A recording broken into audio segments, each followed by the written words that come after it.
বন্ধুরা, আজ গণেশ চতুর্থী, তাই গণেশ ঠাকুরকে ভোগ দেওয়ার জন্য আমি বাড়িতেই সুজি আর নারকেল দিয়ে তৈরি করে নিয়েছি একটি লাড্ডুর রেসিপি। সেটাই তোমাদের সাথে শেয়ার করলাম। ভালো লাগলে তোমরা অবশ্যই লাইক দিও আর কমেন্ট করে জানিও কেমন লাগলো।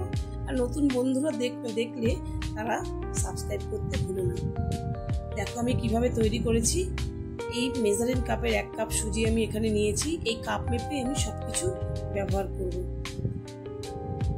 সুজিটাকে একদম মিহি করে গুঁড়ো করে নিয়েছি মিক্সিং জারে। একদম মিহি হয়ে গুঁড়ো হয়েছে। এবার আমি এই কাপ মেপেই 1 কাপ চিনি এর মধ্যে গুঁড়ো করে নেব। চিনিটা দেখতে পাচ্ছ, এই কাপ মেপেই আমি নিয়েছি 1 কাপ চিনি এর মধ্যে দিয়ে গুঁড়ো করে নেব। তোমরা কাপে হোক বা বাটিতে হোক যেটা নেবে সেই মাপ মতনই সবকিছু করবে, তাহলে জিনিসটা খুব ঠিকঠাক মতন হবে। এবার আমি কড়াইতে গ্যাসের চুলায় চলে এলাম। কড়াইতে আমি 1 চামচ ঘি মেল্ট হতে দিলাম। এবার আমি কিছু ড্রাই ফ্রুটস এর মধ্যে ভেজে নেব। কিছুটা আমন্ড কুচিয়ে নিয়েছি আর কাজু বাদাম আর কিশমিশ কুচো করে নিয়েছি। আমন্ড বাদামটাকে একটু ঘিয়ের মধ্যে আগে ভেজে নেব। একটু ভেজে নিয়ে তারপরে এর মধ্যে আমি কাজু আর কিশমিশটাও দিয়ে দেব। দিয়ে হালকা ভাজা ভাজা করে নেব। একেবারে লাল লাল করে নেওয়ার দরকার নেই, মোটামুটি আঁচটা কমানোই আছে। আমি একটু ভাজা ভাজা করে নেব, হালকা ভেজে তুলে রাখবো।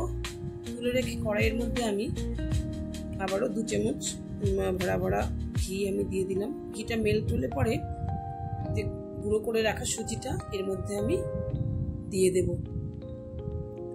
সুজিটা দিয়ে আমি আস্তে আস্তে একদম গ্যাস কমিয়ে রেখে এই সুজিটা দিয়ে আমি নাড়তে থাকবো। সুজিটা যাতে লাল হয়ে না যায় সেদিকে লক্ষ্য রাখতে হবে, কারণ সুজিটা কম আছেই যেন এরকম নাড়াচাড়া করে হালকা ভাজা ভাজা হয়। এরকম অবস্থায় যখন একটু ভাজা ভাজা হয়ে আসবে সেই সময় আমি 10 টাকা দামের যে 2 প্যাকেট আমুলিয়া দুধ আমি এর মধ্যে নিয়ে মিশিয়ে দেব। এখানে গুঁড়ো এমনি লিকুইড দুধ দিয়ে আমি করব, তবু গুঁড়ো দুধটা দিলে পরে তার টেস্টটা আর একটু অন্যরকম হয়। তাই আমি গুঁড়ো দুধটা এরকম অবস্থায় মিশিয়ে দিলাম। হালকা গরম আছে সেই অবস্থায় মিশিয়ে আমি এখানে একটু 2 পিঞ্চ মতন আমি কালার দিলাম, food colour, orange food colour. একটু যেহেতু লাড্ডু হবে তাই একটু অরেঞ্জ ভাব থাকলে গণেশ ঠাকুর তো খুশি হন, সেই জন্য আমি একটু অরেঞ্জ ফুড কালার দিলাম 2 পিঞ্চ মতন, খুব বেশি দেইনি। একটু হলুদ, একটু কমলা ভাব আসবে হালকা। আর এবার আমি গরম দুধ জাল দিয়ে রেখেছিলাম, সেটা আমি 2 কাপ দেব এই কাপেরই মেপে। তবে আমি 1 কাপ দিলাম, এরপরে আর 1 কাপ আমি দেব। অল্প অল্প করেই আমি মেশাবো, একেবারে দুধটা পুরোটা দিয়ে দেব না। অল্প অল্প করে দিয়ে দিয়ে নেড়ে চেড়ে সুজির সঙ্গে একেবারে দুধটা পুরো মিশিয়ে দেব। দেখতে পাচ্ছ আরো কিছুটা দুধ রয়েছে, সেটাও আমি দিয়ে দিলাম। এবার নেড়ে চেড়ে পুরো সুজির সঙ্গে দুধটা পুরো মিশিয়ে দেব। বন্ধুরা, তোমরা কিন্তু পুরোটা দেখো, শেষ পর্যন্ত দেখার অনুরোধ রইল তোমাদের কাছে। অনেকটা শুকিয়ে গেছে। এই অবস্থায় আমি হাফ মালা নারকেল পুড়ে রেখেছিলাম, ফ্রেশ নারকেল, সেটা আমি দিয়ে দিলাম। তোমরা এখানে নারকেলের গুঁড়ো যে পাওয়া যায় কিনতে দোকানে, সেটাও তোমরা দিতে পারো। আমার নারকেল ঘরে আনা ছিল, সেই জন্য আমি ফ্রেশ নারকেল অর্ধেক কুড়িয়ে দিলাম। নারকেলটা দিলে একটা অন্যরকম টেস্ট হয়, ভালো লাগে খেতে আরো। এবার আমি ড্রাই ফ্রুটসগুলো এর মধ্যে মিশিয়ে দেব। ড্রাই ফ্রুটস, নারকেল সবকিছু ঘিয়ের সাথে সুজিতে একটু মেশানো হলে এই লাড্ডুটা খেতে খুবই সুস্বাদু তৈরি হবে। খুব ভালো করে নেড়ে চেড়ে মিশিয়ে নিলাম, অনেকটাই টেনে গেছে দেখতে পাচ্ছ। এবার আমি এর মধ্যে আমি যে চিনি গুঁড়ো করে রেখেছিলাম সেই চিনিটা দিয়ে দেব। চিনিটা দিয়ে এবার একটু নাড়তে থাকবো, কারণ চিনিটা যেহেতু দিচ্ছি তাই একটু মিশে গিয়ে সামান্য আবার নরম হয়ে যাবে। একটু জল জল তো চিনিটা দিলে বেরোয়, তো গুঁড়ো চিনিটাতে সেই পরিমাণে জল অত বেরোবে না, তবে একটু নরম নরম হবে। সেই অবস্থায় দেখতে পাচ্ছ নাড়ছি, নেড়ে কিন্তু আরেকটু টানিয়ে নেব। এবার আমি আবার 1 চামচ ভরে ঘি এর মধ্যে দিয়ে দিলাম।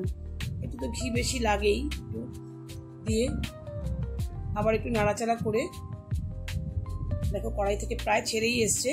এবার আমি কয়েকটা এলাচ দানা একটু এক চামচ চিনির সঙ্গে আমি এর মধ্যে মিক্সিং জারে গুঁড়ো করে নিয়েছি। এলাচ দানাটাকে তো এমনি ওইটুকু তো গুঁড়ো করা যাবে না, তাই এক চামচ চিনি দিয়ে এলাচ দানাগুলোকে 4-5টা এলাচের থেকে দানা বের করে আমি চিনির সঙ্গে মিক্স করে নিয়েছিলাম।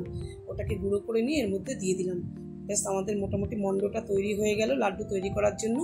এবার আমি থালাতে নিয়ে, দেখতে পাচ্ছ কড়াই থেকে ছেড়ে আসছে, এবার থালাতে নিয়ে একটু হালকা ঠান্ডা করে নেব।